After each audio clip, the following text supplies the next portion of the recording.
Hi guys, I know you're planning to pursue a master's through the Futurense US pathway at Drexel University. I know you have a lot of questions about what really happens in that university, how does the curriculum work, how are the professors, how is the campus life, and most important, what about placements, what is the placement track record of that university. Well, I have been talking to the experts, the people who are representing that university in varied forums to try and understand what does it mean for you, how does your life look like when you study in that university, what happens during your study and post once you complete your masters, what about the job prospects. If you're interested to know about these things, definitely watch the full video where these guys are talking about from their viewpoint why is this an exciting opportunity for you, and I am asking them questions that you guys have emailed it to us about specific nuances about how can you pursue your masters from your dream university, how can you land admission there, and what happens to you post you finish your masters in your dream US university. So hi guys, welcome to this informative session with some of the top minds from Drexel University, from their College of Computing and Informatics, who are going to talk about the whole experience of doing your masters in AI and machine learning at Drexel. They're going to talk about the Futurense US pathway, the collaboration, about certain specific things, what it means to actually be a Drexel alumni, what it means to how does the job market work, how is the placement support, how is the alumni network, what are places things to do on campus, what is life post you graduate, all of those things. I think we'll try to get some answers on. So I think over to you guys. I think we're very, very excited about this. Absolutely. Thank you everyone who is watching this, who is here today. We are excited to show you what we have and talk to you about our program in artificial intelligence and machine learning. I'll wait until the screen comes back up. Next slide, Melissa.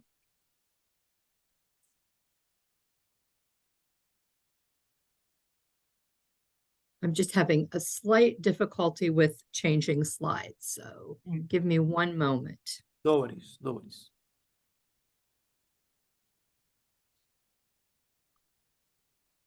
Till then, Professor Ali, what would you say is your favorite hangout spot on campus? What is that place? My office. Office. Yeah. No, I mean, there are a lot happening around campus. I think University City is a great area. Like we are Drexel, Penn, and Science Center right next to each other. So a lot of activities there, a lot of nice restaurants there. So I think the area as a whole is really nice. But I usually go there to work, so I tend not to leave my office that much. I am also a student/employee at Drexel, and I can say it depends on the time of year. It's very nice that we are in University City, which has an abundance of college students. And so most of the things in University City are tailored to college students. There is an abundance of food from many different countries. And like I said, depending on the time of the year, Philadelphia experiences all 4 seasons. So you might be in the nicer months in the weather, be hanging out in the park, in the quad with all the other students. Or in the winter, you might find yourself in a coffee shop or a restaurant or hanging out in one of the buildings across campus with friends. And I think that's what our students get up to a lot of the time. Just a quick aside, yes. I wanted to jump ahead, in. I Jeremy. like it so much. I actually live next door in the building right next to the department. Yeah, there's a lot of, we probably won't dive too much into housing, but we absolutely can if there are questions. But there are so many different housing opportunities across the university as well. And that's another benefit of living in or being located in University City, where it is really just, there are so many college students around you with all the different universities. But I see we have the next slide up here. So why don't we start with introductions? So my name is Michaela Lee. I am the interim director of recruitment at the College of Computing and Informatics. That means that I am your person to go to for any questions about the application and admissions and what it might be like to come to Drexel. So you can get in contact with me. My email address is there on the screen. And so I'm happy to talk to you about those things. Hi, everyone. I'm Jeremy Johnson. I'm professor and department head for computer science here at Drexel. And I want to emphasize that my office is always open and I welcome students to drop by and say hi. And at this time, I'm more than happy to accept emails and I would enjoy communicating with you. I mean, good morning our time, but I think it's later your time. I'm Shokoufandeh. I'm a professor of computer science within College of Computing and Informatics. I'm also the Senior Associate Dean for Academic Affairs and College Operations. I oversee the university processes for academic affairs as it pertains to our college. This program is one of the programs that, in collaboration with Miles and also Dr. Johnson and my colleague Vanessa England, we worked on this opportunity for close to a year, I believe, maybe even longer than that. But we're happy to be here. As Michaela said, we would like to make the application and transition to Drexel as soon as possible. We are here to help you make that transition and become one of our students and hopefully eventually become one of our alumni. So we take pride in having a very diverse program in terms of student body, and having you guys as part of our program will increase our diversity. Thank you. Thank you. Thanks, Ali. If you go back to the next slide, just want to talk about what we're going to cover today. Introduction to our college, the College of Computing and Informatics, and the University of Drexel. Of course, we'll talk about specifics about this program with Miles Education and specifics about our artificial intelligence and machine learning program, this cohort that we've designed for you. And finally, at the end, I will talk more about admissions, what it takes to get in, how do you apply, and we'll take questions along the way. So just to start you off with a brief overview, what makes the College of Computing and Informatics unique and special? We are a Carnegie 1 research institution. It means we are a Tier 1 research institution, which means that we produce research at the highest quality and quantity that we can as a private institution. It's a designation that has been awarded to us. There's a lot of research that goes on at CCI, as we like to shorten the College of Computing and Informatics to. A lot of research that happens at CCI. We have many faculty who are working on incredible types of research at just our college. And across Drexel University as well, much more research is happening outside of just of computing and informatics. At CCI, we are also one of the few colleges in the United States that encompasses both the depth and breadth of computing and informatics. What that means is that when you look at our curriculum, when you look at all the offerings that we have everything from computer science, software engineering, artificial intelligence, data science, cybersecurity, the list goes on, really. So we have the interplay of so many different disciplines involved under computing and informatics, all under one roof. And we cover them broadly. We cover specifics in those. And we also have the interdisciplinary interplay between those fields within a lot of our classes. And it is all covered under one college and literally under one roof. All of our classes take place in the same location in our building. We also, again, we have the unmatched depth of study across all of these topics that I mentioned, across all things computing and informatics. So that really makes us unique in that way.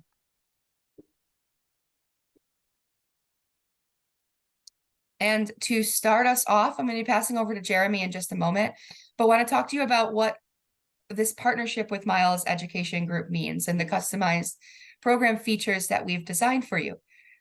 So if you are not aware, you would complete 4 courses at IIT, and that would transfer over 15 credits, quarter credits, toward your master's in artificial intelligence and machine learning degree. Drexel is on a quarter system rather than a semester system. So that's how those 4 courses would transfer over 15 credits. Then we are currently looking for applicants for our fall 2024 cohort, meaning you'll come in fall 2024. If you are admitted, you enroll then. And you complete a specific set of courses that we'll go into more depth later in our cohort model program. And this is going to include 30 quarter credits at Drexel, which also includes 6 months of a co-op experience. And also within that co-op experience, 1 additional quarter credit. Co-op, I would just like to talk about for a moment. I believe we're talking about co-op later, but it is so important to being a Drexel student is quite literally the biggest value proposition for Drexel. It is a bit different than your typical internship, where an internship usually takes about 3 months.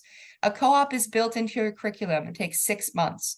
Drexel has a long history of establishing co-op, and we have hundreds, if not thousands, of partnerships with co-op employers that we are able to get you in front of and help you land those co-op jobs. So we have an excellent co-op program, and this is really something exciting, especially for our graduate students. This program also has a reduced tuition, so that reduced tuition is $32,000. Beyond that tuition, any travel, living, student fees, other expenses associated with coming to the college would be the student's responsibility. Okay. And Jeremy, I think I'll pass this off to you. I think you're the best person to talk about the specifics of the program. Let me begin by saying that Drexel is one of the first and few schools that offers a degree only in AI and machine learning. We're in the forefront of this. And what I'd like to start off with is highlighting some features of Drexel and our program that make it unique. So we have a tight tie-in with industry, and you'll see that later. But the whole philosophy is providing skills that you can immediately use in industry, yet we don't want you to be tied down to specific technologies. So things are general enough that can keep up with the changing field. And as you know, the computing fields change all the time. We also offer a balance of theory and practice. So you'll learn things way down from how do the algorithms work, the underlying mathematics. You'll be able to implement things yourself, so you really have a deep understanding of how things work. And then there'll be the theoretical foundation. So everything is an equal mixture of theory and practice. And that culminates in a couple of other features. Every student in the program will do a 6-month capstone project. This is a team project where you build something using AI of significance. And the best way to give you a feel for that is later on, I'll give you 2 examples. Another feature is, as we've mentioned earlier, that we have a wide range of faculty doing exciting research in all aspects of AI and machine learning. And those are the faculty that teach our courses. So you'll see in the next slide some of our particular faculty that will be teaching some of the courses that are part of this program. But it's always our regular research active faculty and teaching faculty with expertise in their field that are teaching all of our courses. And as you heard quite a bit from Michaela, this will be tied into grad co-op, which will again emphasize that first point I made, things that are immediately practical by quite deep connection and practical experience working for a company in the co-op. Next slide, please. Oops, too far. There we go. So as I mentioned before, we have top-notch faculty teaching the courses that you'll be taking, and I've listed a sampling of them. You can always go to our webpage and learn a lot more of our faculty and what they're doing in their research areas. But I highlighted 5 faculty that will certainly be involved with courses that we list later on. So Professor Katselis works in computer science theory, but he applies it to a variety of applications in planning and things associated with economics. Professor Berlick is an expert in computer vision. Professor Kim is an expert in machine learning and neuroscience, so he does things that relates things and new discoveries in neuroscience to make machine learning algorithms more efficient and more easily understandable. Professor Jabari is an expert in responsible machine learning and designing algorithms that can assure fairness. And finally, Kaidi, Professor Zhu, studies things called trustworthy AI and machine learning. You'll see a little bit more of this when I talk about the classes, but he builds reliable machine learning algorithms, and there's a competition every year. And in the last 5 years, his team has always come in first place in this competition related to trustworthy AI and machine learning. Next slide, please. Okay, so at Drexel, all master's degrees are 45 credits, which is 15 courses. As was mentioned previously, five of those will be covered by your IIT experience going into the program, and the remaining 30 credits will be part of this cohort experience. The courses that you'll complete before you come here at IIT give you some foundational material so you can dive into some more advanced and cutting edge courses. You'll have a course or take a course in AI, another course in machine learning and data science, which is an important aspect of AI and machine learning, and then a database course. In the next slide, we'll see some of the courses, well, actually all of the courses that you'll take here at Drexel. So there are 10 courses, and as I mentioned before, you'll take them in a cohort. So you and the other students in the program will be taking the same courses at the same time, building some connections between the students, which is really important for your experience in any school, but certainly here at Drexel. And it will give you a chance because some of the courses will have the same instructor, so you'll get to know our faculty too. Anyway, here are the 10 courses. There's a course in data structures and algorithms, kind of a foundational course. That course was designed by Professor Katselis that I mentioned previously. There'll be a course in computer vision. As I mentioned before, Professor Berlick is an expert in computer vision. The responsible machine learning is from a course designed by Professor Jabari. As I mentioned before, the mixture of theory and practice, you'll see that there's explicitly a course that based on applications of machine learning, which is very helpful because you'll use existing tools and technologies and libraries to discover and explore a variety of applications of machine learning.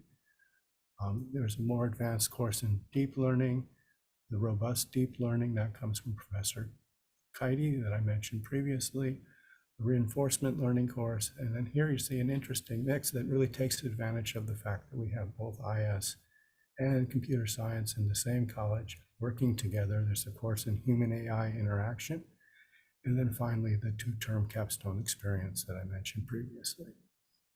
Next. Okay, this actually lays out a plan of study so you can see what you'll be doing quarter by quarter. A full-time student will take 3 courses per term, and so you start with the courses fall, winter, spring. Then there's a break. And finally, there you see your co-op experience combined with the capstone experience that I mentioned previously. Next. We've highlighted multiple times our connection with a wide variety of companies, and there are a variety of activities that help students interact with those companies.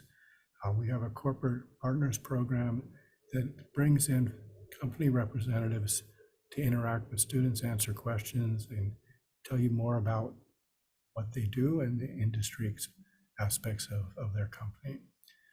In these particular events, you see there are days where our company from our corporate partner program come in and they're in our lobby and they can interact with students. They also host things like our annual Code Fest, where you can compete in a variety of hackathons. Next, please. Okay, this is just more of the interaction that you get with the companies that are in our corporate partners program. And there's always activities going on, workshops, tech talks, seminars on research if you're interested. There are conferences that sometimes that we send our students to.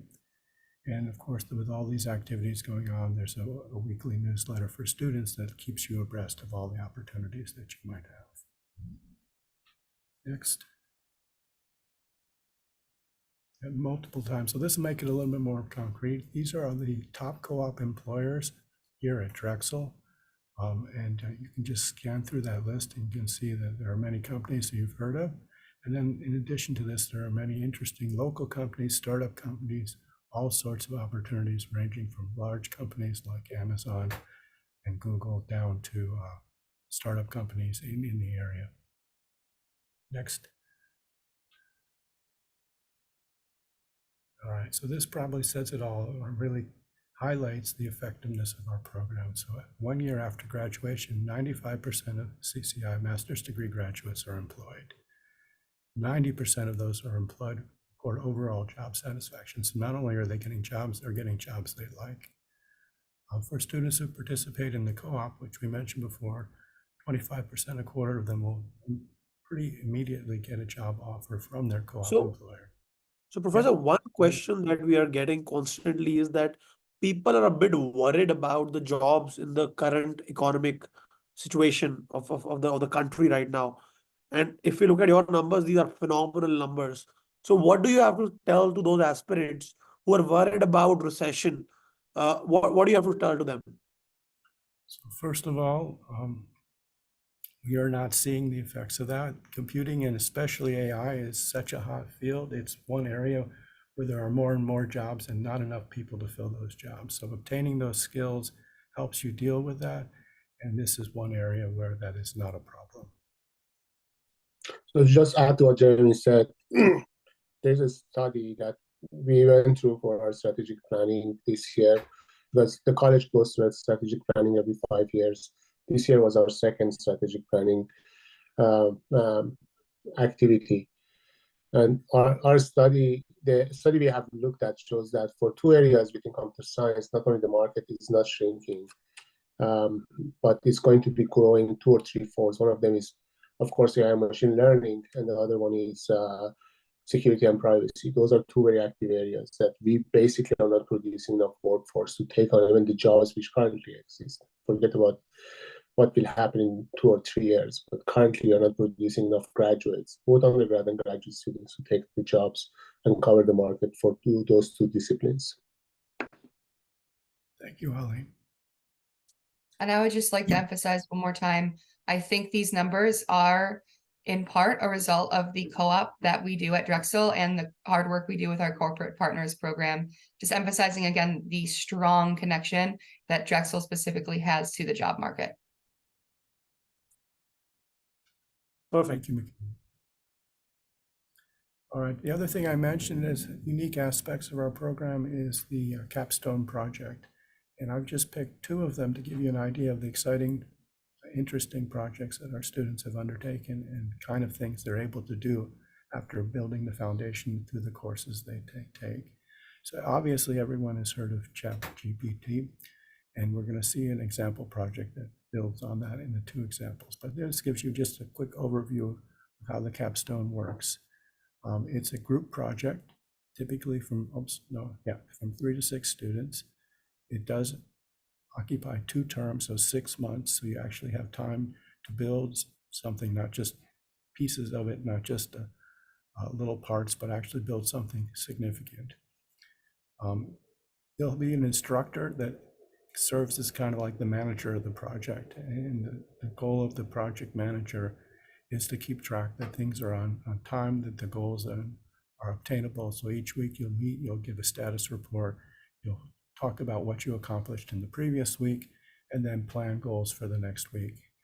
So it's really kind of an agile development process, and the students really do enjoy and take this very seriously. I've been totally impressed with what some of the students have done. And in the next slide, you'll see the example project to give you a real flavor of that. Okay, so as I mentioned before, everyone's heard of ChatGPT and the technology that enables you to ask questions and get interesting, relevant answers back. And Sir, I have sorry to break your flow there. It's a funny question. Some of our aspirants are asking that the essays that they have written, they have used ChatGPT to write that. How would you look at that? Like, would you is that something you're okay with? Is that something that happens? They are saying I they're can answer embracing that. AI. Yeah, so I certainly can answer that. Oh, go ahead, Ali. There's a university code of conduct. We don't know what the impact of AI will be in the next 5 or 6 years. And we view AI the same way people right now are used to using learning assisted devices. But the work, while you might be using AI and machine learning tools to assist you, you should not be submitting the product of AI ML as your original work, which means even like in funding agencies right now, if you're submitting, say, for example, any document, you have to say the extent to which you have used that platform. Is the thing entirely generated by them when you just provided some prompt, you're the prompt engineer, or you used it for correcting the flow of your document. So while we are not saying that you cannot use it, of course, everybody is using it, but you have to be very specific in what shape or form you have utilized it. Otherwise, and this is true throughout your education at Drexel also, quite often you will be asked to do a project for which you have to either generate supporting documents, arguments, or even proof theorems. You cannot use ChatGPT to generate content and pass that as your original work. So that's pretty much the rule of law at Drexel. If you violate that, and it becomes clear that you have violated, you'll be asked to leave the program. It's that serious. But instructors are asked to provide the extent to which people can use ChatGPT. Now, in terms of your, let's say for your application, if you're using that an auxiliary tool, just like using a calculator, to just double check what you're doing, that's not an issue. But if you're asking some automated bot to generate the content for you, then that's a violation of academic honesty. Sorry, Michaela, We go can ahead. tell. I was just going to say, as someone who is reviewing the applications, also the letters of recommendation, we can tell when they are generated by AI. Our teams are trained, and it is fairly obvious a lot of the times, and that is something that we will not accept. Is something that we will send back, especially if it does not have the pieces. Apologize for the noise. If it does not have the pieces that we are looking to see in an essay. It is only 500 words required. And so using a template, using external help is completely okay. But my recommendation is write the essay yourself. It's going to be a much, much better essay if you put your own work into it. All right, so let me turn things around a little bit. So ChatGPT is wonderful, and what it can do is amazing. However, there are lots of problems with accuracy and all sorts of things like that. And so one of the benefits you'll get from our program is you'll actually learn how it works. And that will make you in a better position to understand what you can do and be careful for things that don't work very well.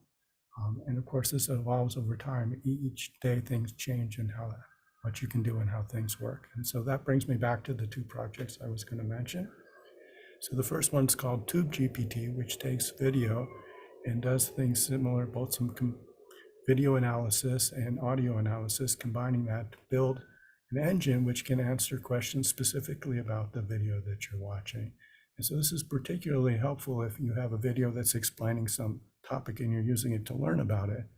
One of the benefits of this tool, which by the way is open source, and so students, if they're really interested, can take a project to extend this and so on, or try it out. But you imagine you're watching a video that explains something. Wouldn't it be nice if you could ask questions like you would do in a normal lecture with a professor? Next, please. So the second project, there we go. I know it's a lot to read, but you'll have access to the slides later and you can come back and look at the details. I'm just giving you a flavor of it. So this also uses the natural language processing ideas that come with things like ChatGPT, but the goal here is not to study text or even source code of programs, but to study bytecode. So essentially think of it as what gets translated from the programs you write into something that can run on the machine. Can you analyze the machine code to figure out what's going on and construct a program that you might be able to modify? Anyway, it's a really nice idea, and they did some amazing work, but there's a lot to be done to make it actually work better and be an effective tool. But it was really an interesting idea, and they did some good work. Next slide, please. Okay, I think this is my last slide. We've mentioned multiple times that there are lots of jobs in the AI machine learning area, and there are various sources that study things like this. And I like the figure on the bottom left side of the average salary of a machine learning engineer at over 140K.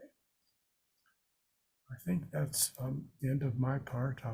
Please feel free to follow up with questions, or both now, but also by email later on. For those of you that are watching and recording of this, even though you're not here live, you can ask questions by emailing me. So, Back so to you, Professor, Michaela. one Yeah. question that a lot of people keep asking us is that what do you think are the defining factors for applicants who are eventually able to get high earning jobs? Because I'm sure there are people who get average jobs also, but there are few people who get those extraordinary jobs. So what do you think are some common things you have noticed in those aspirants? So obviously you have to have strong technical skills and be able to really deeply understand it, because it's not just replicating a particular thing, but it's extending it in other areas and other directions. So that idea to really understand what's going on makes you much more valuable than just being trained to use something. So that's true. But the other thing that's equally important are kind of some of the soft skills that you learn by working on that capstone project. You also learn through your co-op experience how to work in teams, how to be organized, all sorts of things, how to communicate what you're doing. So you may be really great technically, but to be effective, to take advantage of that, you need to be able to communicate to others what you're doing. And so these things combined really make a difference.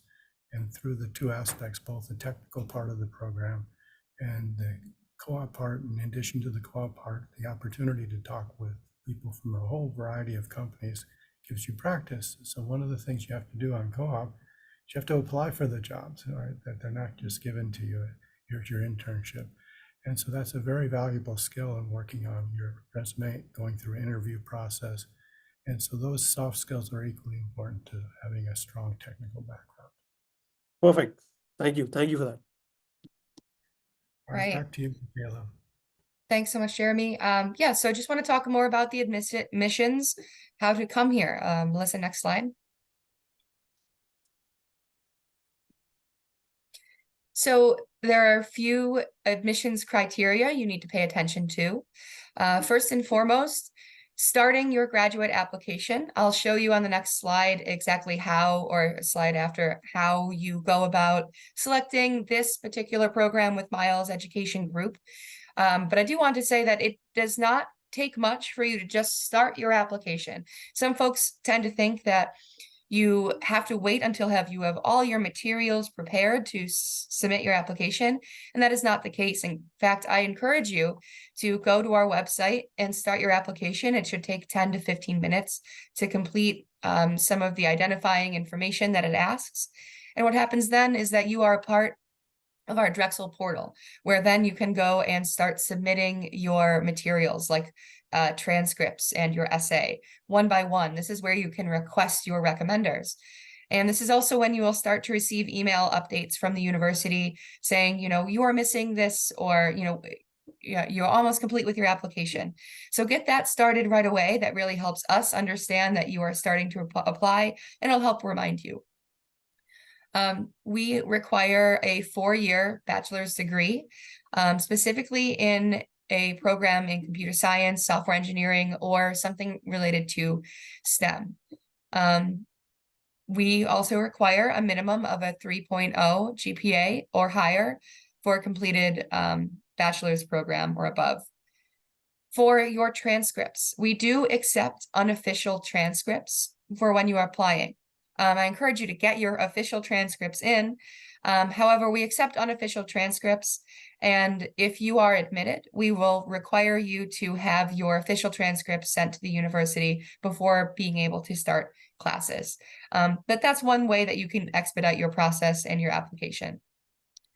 We get this question frequently about transcripts, specifically coming from international universities.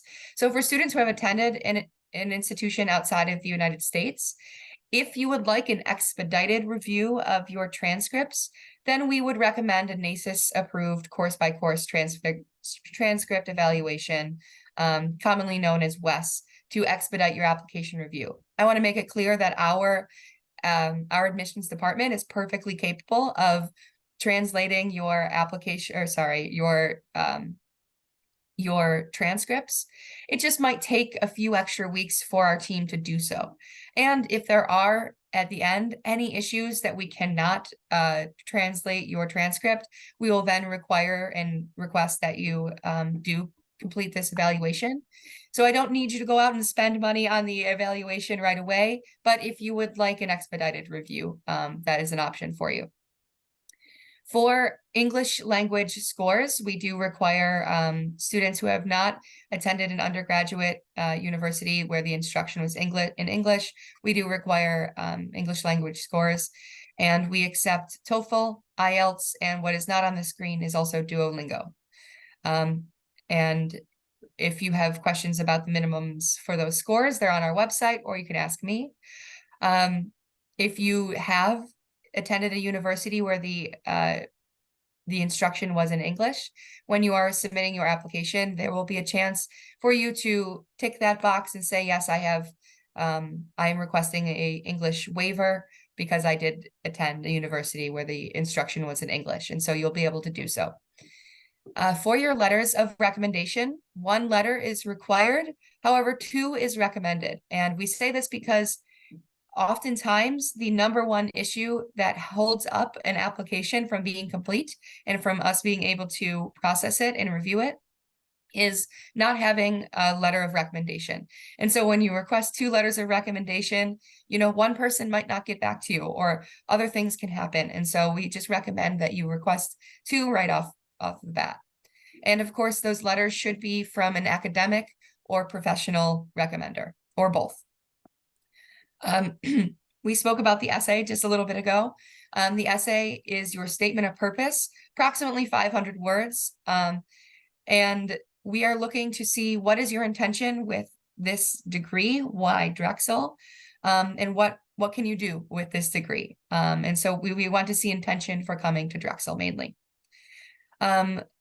And finally, we would like to see your updated resume or CV. Next slide. And for this group, there is only one deadline that you should keep in mind, and that is June 1st, 2024. That is our international deadline for the fall 2024 cohort. And these are on-campus students, international students. This timing gives you enough time to process all your visas and other documents that you'll need to come to the United States and to come to Drexel. Classes will begin for fall 2024 on September 23rd.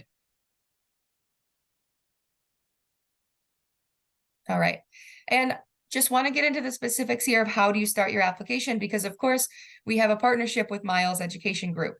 Now, we are currently still, the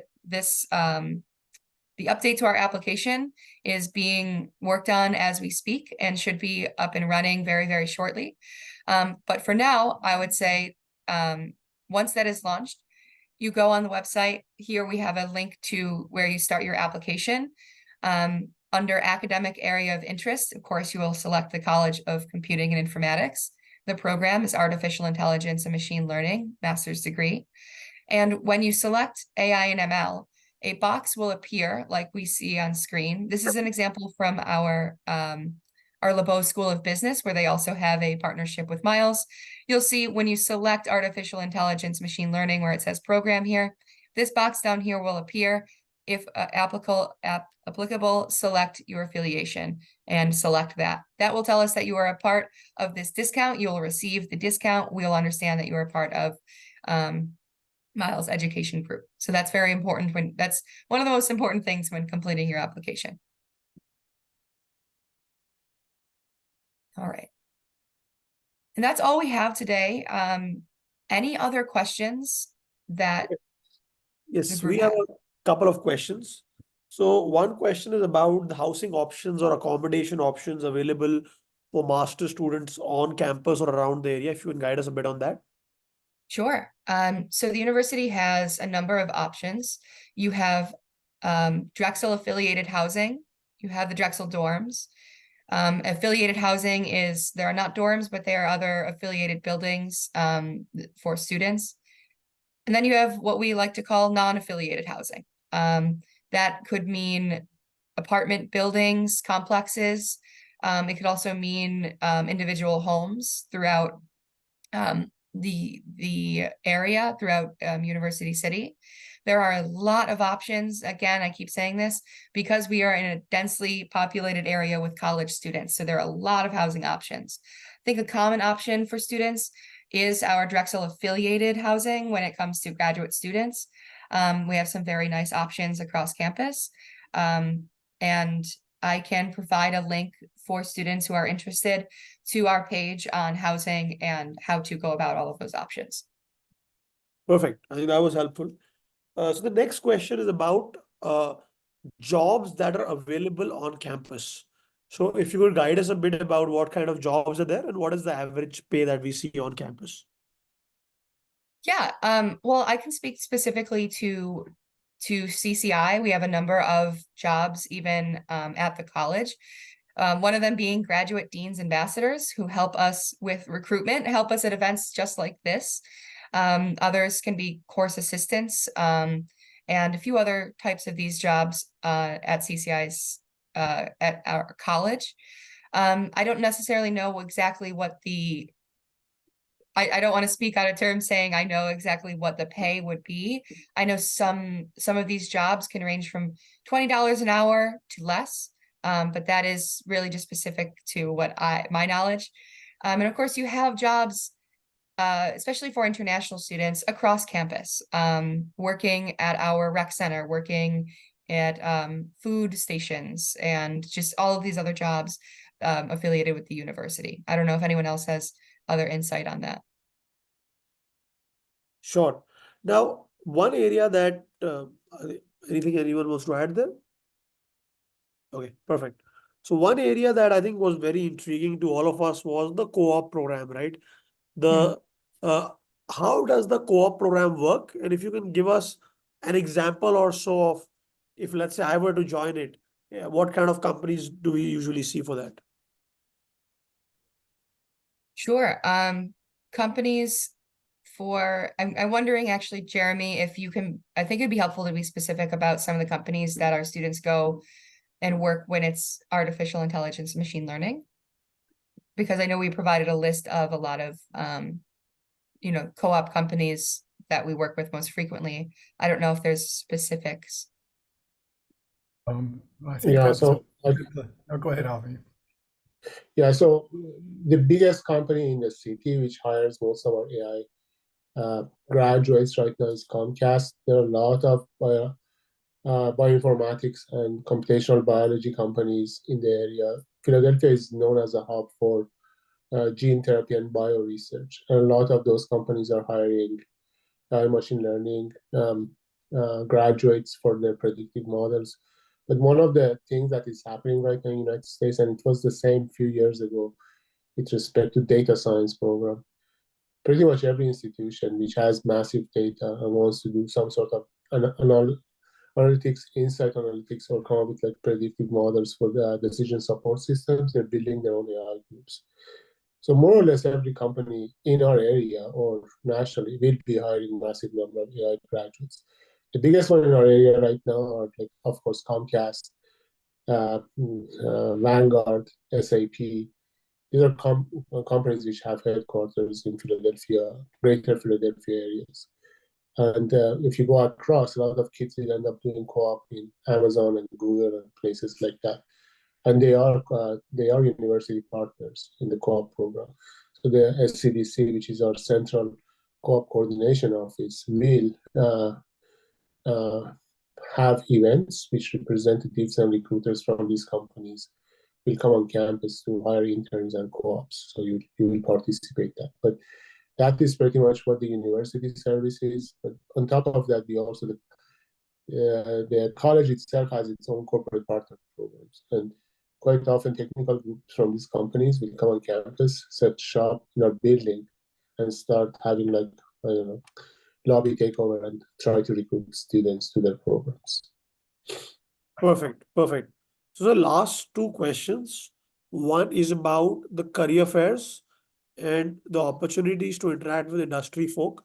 So if you could shed light about the connect we have with the industry with respect to like in our classroom, How often do we see the industry connect as well as the career fairs? How often do they happen and what really happens in them?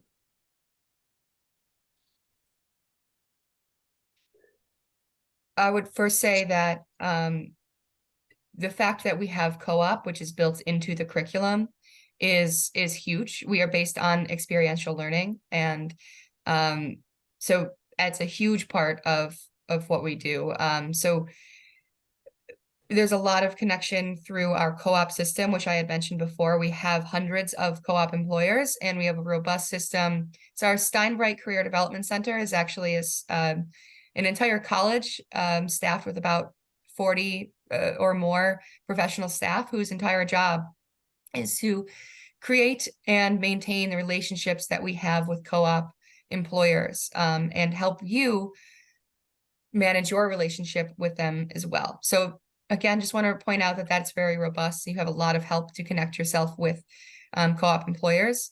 And then there's the second piece, which is how you were asking, how do we actually interact? Ali was mentioning we have lobby takeovers, we have career fairs, where our corporate partners will actually come to our building and be able to, interact with students there.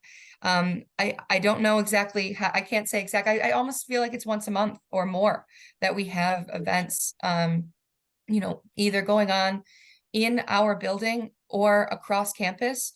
We also have a newsletter where we are constantly sending out other opportunities, whether it be in our college or across Drexel or wherever else local career fairs that are happening. So you really have quite a bit of interaction. Melissa, can we go to the plan of study once? Sorry, Jeremy, go ahead. Go ahead back to the plan of study.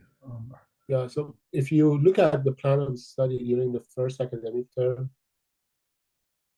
in addition to your normal courses, you will have a co-op 500. During the fall of 2004, you will take right there, co-op 500. So that's pretty much, this is a real course that will help you prepare your resume, learn how to interview, give you information about how to get ready for the co-op, give you information about the timeline. There is a lot of information. And that course is being run by that Steinbright Career Center. You have to take this. If you are going to go to the co-op track, this course will prepare you to get ready for the co-op track. So this is one side to get you marketable, if you will, for the co-op, positioning you for co-op. And then the events that they will coordinate or we will coordinate will put you in front of people who will be basically potentially your employers. Now, at the end of the day, our college is not a matchmaking unit. Our college is to make sure that academically you're prepared to go out and do, when you get the co-op or when you get a job, to do your job. But the reality is we do provide enough support in terms of preparing you to be attractive prospect for these companies. So, but I want to be clear about this. We cannot guarantee co-op positions for you as an academic unit. What we can do, we can prepare you to go on new co-op. But university has a whole infrastructure which is responsible for getting you marketable and getting you in front of companies to get the co-op opportunity. So one more thing I was going to mention before we switch to this is that capstone experience that I mentioned. So in addition to having an instructor that serves as a manager, there is a stakeholder, and the stakeholder can be from a company. And so this gives you another way to interact with companies. So companies will post opportunities that you can look into. Just to reemphasize what Jeremy said, we are trying to make sure companies and people from companies go and talk to you throughout systematically, at least for 2 academic terms. So the capstone, most of the capstone projects are coming from companies. They bring their projects and they talk about them and they tell you how they get integrated into their organizational workflow. But that experience of talking to these people system, it's not that I'll tell you, okay, every other week there is somebody here from a company that you, if you wish, you can go there. No, we are trying to make sure that you get the capstone experiences are preparing you to work directly with companies or experts from companies. There's a stakeholder from companies for capstone projects. Got it. Perfect. I think, guys, this was supremely helpful. And I think most of the questions that we had were answered. So I think I really appreciate you guys taking your time out, helping out our aspirants. And I'm very hopeful that many of them you would see in Drexel next year, attending the master's program. Thank you so much. Thank you. I would just like to add one last thing for students. If you would like to speak to a current student, we have that available to you. Not on this slide, I can provide a link later, but on our website, we have graduate deans ambassadors, and you can actually reach out to them directly, ask your questions, connect with them. They are at all of our events, information events and otherwise. If you are admitted to the university, you'll also be invited to join our Discord, where you can talk to other incoming students and these graduate deans ambassadors. So beyond just asking me, you can talk to a current student and you can talk to AI and ML students as well. So really encourage you to do that too, if you want to understand all things Drexel and life here. I second that. Please talk to students. They'll give you lots of valuable information. Perfect. Thank you. Thank you so much, guys. Appreciate your time again. Thank you. See you guys. I hope this was helpful, guys. I tried my very best to ask all the questions I thought were relevant to you. But if you still have doubts, if you still think you are very interested in building a career in the US, pursuing your master's from a top US university, have more doubts, definitely reach out to us. Definitely book a one-on-one counseling, free counseling with our counselors, our in-house experts, to try and understand what are your chances, what are your prospects of doing the master's from a top US university using the Futurense US pathway and build a high earning career in the US. See you.